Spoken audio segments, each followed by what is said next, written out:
Hey y'all, it's your girl Touche and I'm back with another video.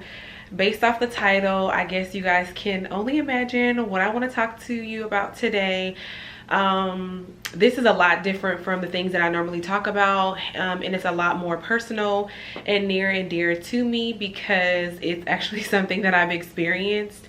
And the purpose of me just kind of sharing this experience with you all, not because I want you in my business, but because I feel like just as a woman, it's, you know, kind of our responsibility to kind of, share and just to kind of encourage someone else who may be going through the same thing. I know a lot of times when situations arise, especially health related, it's just stuff that people kind of go through alone, and this process has been pretty interesting.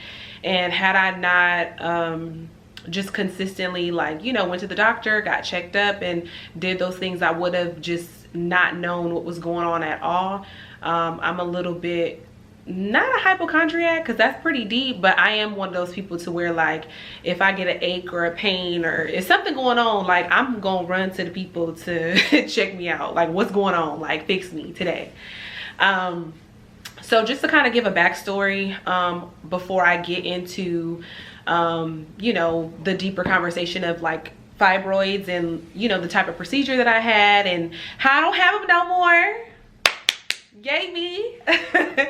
But since I started my period, I've always had super hard periods. I've always they've always been pretty heavy, always been pretty fatigued. Of course, I used to throw up every day on the first day. So it wasn't an abnormal thing for me to experience a level of harsher symptoms than people that I've talked to before. But I want to say maybe in 2017, 18, really kind of 2018, I noticed that I was just having a lot of problems as it pertained to my period, and I was experiencing just chronic fatigue. Now I am anemic, so that pretty much had a lot to play in it, but of course, with your cycles, you're losing a lot of blood. It can make things a lot worse. So I had been taking a lot of supplements and things like that. I probably was the most stressed out that I had ever been in life, just due to my career choice at the time. I was in entrepreneurship and I was traveling and doing all other kind of things because your girl at the time, I was securing the bag and doing all the things that people talk about or whatever. I was kind of doing that and I was neglecting my health. So I just noticed an increase of just menstrual problems and reproductive, well, not reproductive, but problems around that arena. And I really didn't pay a lot of attention to it because I was just the space that I was in my life. So when life slowed down and I got back in the routine of my life, I was like, well, let me pay a little bit more attention to this. So I noticed that when I would have cycles, I was bleeding a lot. Ruin your bed sheets bleeding, give me some Depends type bleeding. And I had been I should have been more alarmed than I actually was, but because my periods have always been hard, I wasn't really freaking out like that. I was like, okay, let's just see what's going on. So I had was researching a lot, and I had came to my own conclusion, which you shouldn't do because Google be having you thinking you out here dying, and it just really ain't that. But anyways, I had came to the conclusion that I had endometriosis. So at the time I went to go see my OBGYN to get checked up, and I just came out and told her hey, I have endometriosis, this is what you need to treat me for. And she's just kind of looking at me how did you come to this conclusion? Because with endometriosis, you can't really detect whether you have that diagnosis or not unless you have surgery. That's the only way that they can detect that. And so going through a lot of processes of vaginal ultrasounds and a lot of tests and different things like that, she did say that I had fibroids, which at the time I really didn't 100% like know what they were. I've heard about them before, but I didn't know to the extent on like how they affected you and how all of my symptoms aligned. There were some symptoms that couldn't be explained by fibroids, so I was like, hey, like, but what about this and this? And that it was a dual diagnosis. So at the time she wanted to put me on birth control, and she wanted to try this experimental medication. Anybody that knows me, they know that I don't do the foreign stuff. I don't do birth control, and you ain't about to experiment on me. I don't care how long you've been using it, whatever. Like, I'm just not for that. So I told her that I would think about it, but instead of thinking about it, I just opted out and I just chose not to do anything. Another fun fact about me, I'm not saying this is good, but when I get overwhelmed with too many decisions, I just don't make a decision at all. So I had let everything go. So I want to say that was about 2019. 2020 hit, we're in a pandemic. I really didn't pay too much attention to it. The symptoms were still going on. It was actually getting kind of worse, and I was having a lot more pain and a lot more just random things. I was having back pain, my bladder, like I couldn't hold my bladder for a long time. I felt like I was using the bathroom like all the time. Like I could literally take a sip of water and I had to go to the bathroom. My stomach was getting kind of firm. I was still like extremely fatigued, nauseous, throwing up. It literally felt like during my cycle, like I was cramping and having these symptoms like anywhere between a week to 2 weeks before, and then I would have my cycle and I would be like literally down bad, and then afterwards like certain things would continue. So it literally felt like maybe 2.5 to almost 3 weeks out of the month I was like in a level of pain that I could not even describe, and it just became almost like second nature. So nobody really knew the moments that I was in pain unless I kind of had a moment and I was crying about it or something.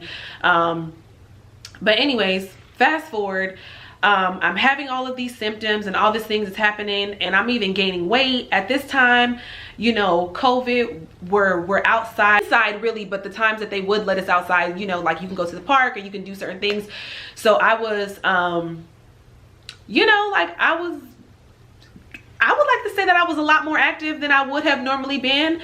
I even, like, you know, when they were opening things back up again, like I was training with some friends, and I was just putting in all this work, and I just noticed that I was not losing a pound, which was pretty frustrating because, I mean, who don't want to be like, I'm putting all this work, I want it to reflect. Like, I'm trying to give like summertime fine, like wintertime fine too, but you know, I'm trying to give body yaddy, and it's not, the body was not bodying. So early this year, February, I had went to go for my annual you know, pap smear and checkup and everything like that. My OBGYN, well, I actually changed OBGYNs. My OBGYN was out on maternity leave, so I was like forced to go with someone else, which I'm very grateful for her because I feel like we made a lot of progress. But she gave me you know, a pap smear and did all of that other stuff, and then she was kind of like pressing on my stomach, and it was very painful. I'm like hold a sec, like you doing too much. But she was asking me a lot of questions. She was like, your stomach's kind of big, and I'm like, I mean, I've been eating, but like, what's the problem? And she was like, no, it's kind of hard too. So when she went in there and she was looking, and child, when she was in there, it was hurting. Like, it was not like, it was like somebody had put a knife in there and was like going like this. I'd already known the history of my fibroids because she had my records, but she was like, I think they're growing. She explained to me that I had the stomach of an 18-week pregnant woman, which is basically 4.5 months pregnant, and I was in total shock. My stomach was big to me, but if anybody were to see me, like, you wouldn't have thought anything about it. So I'm thinking, like, now I'm kind of freaking out because I'm like, I delayed this all this time. Now this is growing. Like, what are my options? So we sat in there and we talked for a long time. And at first I was really, really upset. And I was more so upset at myself because I feel like how did I let this like go so long and, you know, and get to this point? But then I was really relieved because I was in so much pain, and I just felt like my quality of life was so bad, and it was very hard for me to like just do daily things, like, and to just feel like a normal human being. Like, it literally felt like all the time like somebody was literally sucking the life out of me. Like, it was just so much that my body was just kind of going through, and I just feel like my body was like always in a constant state of like just shock, like from just something going on. So we talked about my options, and at the moment I didn't want to decide because I was still kind of like overwhelmed with like the thought of having surgery. I was actually really scared, and at the time, I'm not from here, I'm from San Diego, California. My godmom had just moved here, so my godmom being here, of course, like it made things a lot easier, but your girl was scared. So and I told her I would let her know. So I was talking to my godmom about it, and she recommended a specialist by the name of Sonia Hawkins. I'll get her information and I'll put it in the description if anybody wants the information for it. She specializes in fibroids, endometriosis, adenomyosis, anything dealing with like, you know, the reproductive system and all of that stuff. And my godmom first recommended it to me. I was like, okay, let's do this. And the reason why I wanted to go specifically to get a second opinion is because my doctor told me that I was going to have an invasive procedure, and I was looking for something a little bit more minimally invasive, and Dr. Sonia Hawkins specializes in that. And so I had went to see her. She sent me out to get a what is it, not a CAT scan, it was MRI. Anyways, I went to go have that done so that they can see like exactly where the fibroids were placed, and like to let me know like exactly how many like of them there were, and like what procedure I would have to get. So the results came back, we saw everything, and they were actually pretty big. There was one sitting on my bladder. The one that was sitting on my bladder was like the half size of a baby's head. And then which is why I was going to the bathroom so much. And then I had another one that was like the size of like an orange or like a melon or something like that. And then there was like some other random ones there as well. So when we sat down and we discussed like what type of procedure I would have to have, the only possibility would be an open myomectomy, which is pretty invasive, and it's not what I wanted because I've always had a desire to have my children vaginally and natural, but having the open myomectomy would like cancel that out completely, because it would be very it wouldn't be good health wise for me or for the baby. So after I struggled with that for a long time, I decided that I was gonna have the surgery, and it was a long time for me to actually get an appointment. I had my my open myomectomy October the 21st, 2022, and it was literally one of the best decisions that I've ever made in my life. Whew.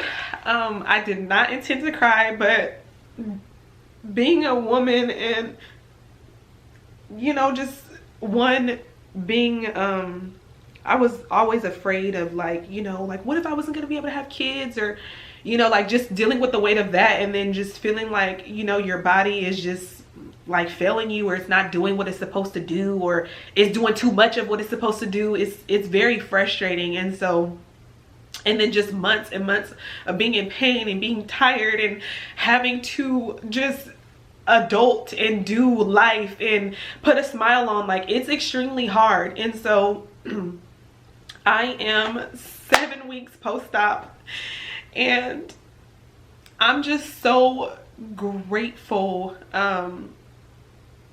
you know, for everything. Again, like I said, my doctor Sonia Hawkins was amazing. The procedure went great. I was scared at first, but everything was just like, it was just so good. Like, and I guess I just wanted to make this video just to kind of bring awareness to women, like to listen to your body. Like, get checked up. Like, don't allow fear to keep you from making sure that you're doing everything in your power to make sure that your body is functioning the way that God designed it to function. Like, work out, eat healthy. Like, there's just so many things, like, as women, like, that we have to be aware of. And I just feel like I just wanted to get on here today just to kind of encourage somebody. And I'm all over the place with my story, and there's so many other things that I want to share, but really, like, this particular video was just to bring awareness. Like, I would have never known. Like, I would have continued to delay out of fear, like, because I was just indecisive and I just didn't know what to do. So if you have any aches, any pains, any things that you may be experiencing, like, go get that junk checked out. Like, it's not worth it. Like, our generation going down bad for real, because we just don't take, like, you know, everybody likes to talk about mental health. Everybody likes to talk about all these things, but your mental health is directly, like, connected to your physical health. Like, you gotta get checked out. Like, take care of yourself. I don't know how many ways to put it, but anyways, back to the story. I had an open myomectomy, which is a C-section. They removed a total of, I want to say, 8 or 9 fibroids that they had to take it out in pieces. But again, like, I'm just very grateful. Like, I just can't express, like, just how grateful I am, you know, just for both of my doctors, my OBGYN and the specialty doctor who performed the procedure.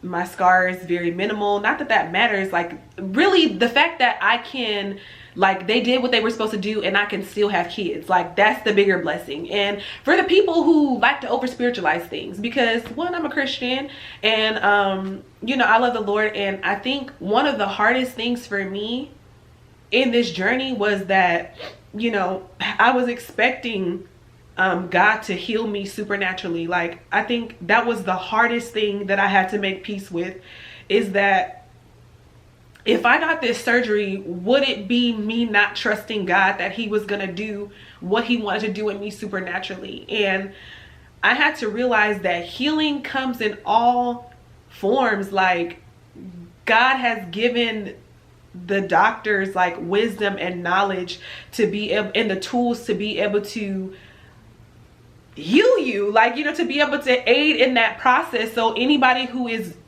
like, delaying getting a procedure done, delaying getting yourself checked out, delaying anything because you think that, you know, like, God is going to do it supernaturally. I'm not saying that he cannot. I'm just saying that that should not be a reason for you not to take care of yourself and to make sure that you're doing everything in your power, yeah, to make sure that you're good. Like, pray. Like, you know, you have to understand that if you put your petition before the Lord and you pray about it, and, like, that God literally knows your heart, he knows who you are in and out, and, like, he desires the best for you. And if you gotta take that medicine, take that medicine. If you gotta, you know, get that procedure, but do not, like, have this thought process that you're just waiting on God, because sometimes God is just waiting on you to make a decision. Like, faith is literally like a partnership with God. Like, you have to move on something. You have to actually start putting your hand to something, or taking the necessary steps, and then you let God swoop in and do what he's gonna do. And I just feel like that's what he did for me, and I wanted to come on here and share that, because it was not only affecting